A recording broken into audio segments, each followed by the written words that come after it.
Hello, dear students. In continuation to the last lecture on Selaginella part 1, today I will explain the reproduction in Selaginella, the heterospory, and the phenomena of seed formation in Selaginella.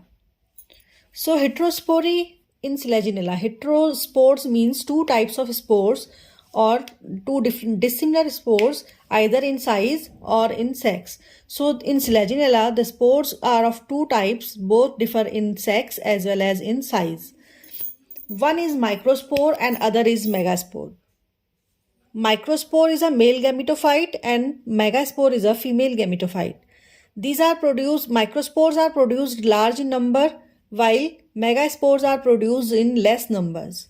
The size varies very much. The microspores are just 0.015 to 0.06 mm diameter while the megaspores are bigger and have the size 0.15 to 0.5 mm diameter. The sporangia which produce these two types of spores are called dimorphic. Hence, the species is called a dimorphic fern. There are two types of sporangia. One is microsporangium and other is megasporangium. The sporangium which bears microspores is called a microsporangium, while the sporangium which bears female gametophyte or megaspores is called megasporangium. These sporangia are borne on the ventral side of the leaves, which are called sporophylls. The microsporangia are borne in the ventral surface of the microsporophylls, and the megasporangium is borne on the ventral surface of the megasporophylls. The megasporophylls and microsporophylls are arranged spirally in the cone-like structure called strobilus. Here is a branch of Selaginella. The apical part shows the arrangement of microsporophylls and megasporophylls, and this part is very compact and is called a strobilus or a cone. There are many types of strobilus in Selaginella depending on the distribution of microsporangium and megasporangium on it. The number one is megasporangia present in the basal part of the strobilus. This is the longitudinal section of a strobilus. These are the sporophylls. Now this is a microsporangium which I have shown by yellow color. These all are microsporangium which are located on the ventral surface of microsporophylls. But on the basal part of the strobilus, megasporangium are produced. The red one are the megasporangium. So the distribution is like megasporangiums are at the basal part and microsporangiums are on the upper parts. Such type of strobilus is commonly seen in Selaginella selaginoides and Selaginella rupestris.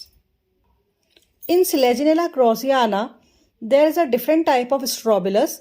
Here on the base, a single megasporangium is formed and rest of the sporangium are microsporangiums. Only a single megasporangium is present at the base in Selaginella craussiana. Now the third type is where one side it has microsporangiums on the one half and megasporangiums on the other half. So one side of a strobilus bears megasporangium and other side has a microsporangium. Example, Selaginella inequalifolia. In some species like Selaginella caulescens, there is no definite pattern of megasporangia and microsporangia.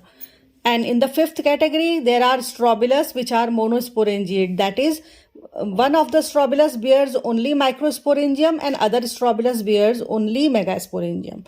The example of such sporangiums are Selaginella gracilis and Selaginella atroviridis. This is a detailed structure of a microsporophyll, microsporangium, and producing microspores after meiosis of microspore mother cells.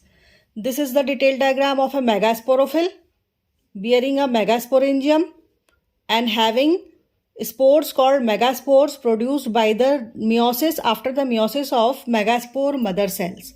So we get a haploid microspore and a haploid megaspore. Now how the gametophyte develop from these spores? The microspore undergoes periclinal and ecticlinal divisions to produce jacket cells and androcyte cells. This one, it divides and redivides to produce jacket cells and androcyte cells. The androcyte cells metamorphose and produce biflagellate antherozoids. Similarly, female gametophyte, this megasporangium, which is very big in structure and has lot of cytoplasm for the developing embryo, it germinates or it forms the archegonium inside it. An archegonium has a row of 4 to 8 neck canal cells, one venter cell and one egg cell. At the time of fertilization, the antherozoids, they travel through water medium and reach the egg and fertilize it to produce the zygote, which is 2N. And this is the first stage of sporophytic generation.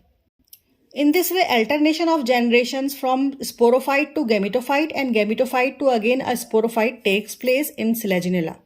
Now there is a very interesting phenomena called the seed habit in Selaginella. In Selaginella rupestris and Selaginella apoda, the fertilization of megaspore, that is the egg cell, takes place when it is still inside the megasporangium, that is, it is not shed from the strobilus and it remains attached to the strobilus. The zygote develops into an embryo inside this microsporangium while it is still intact into the strobilus.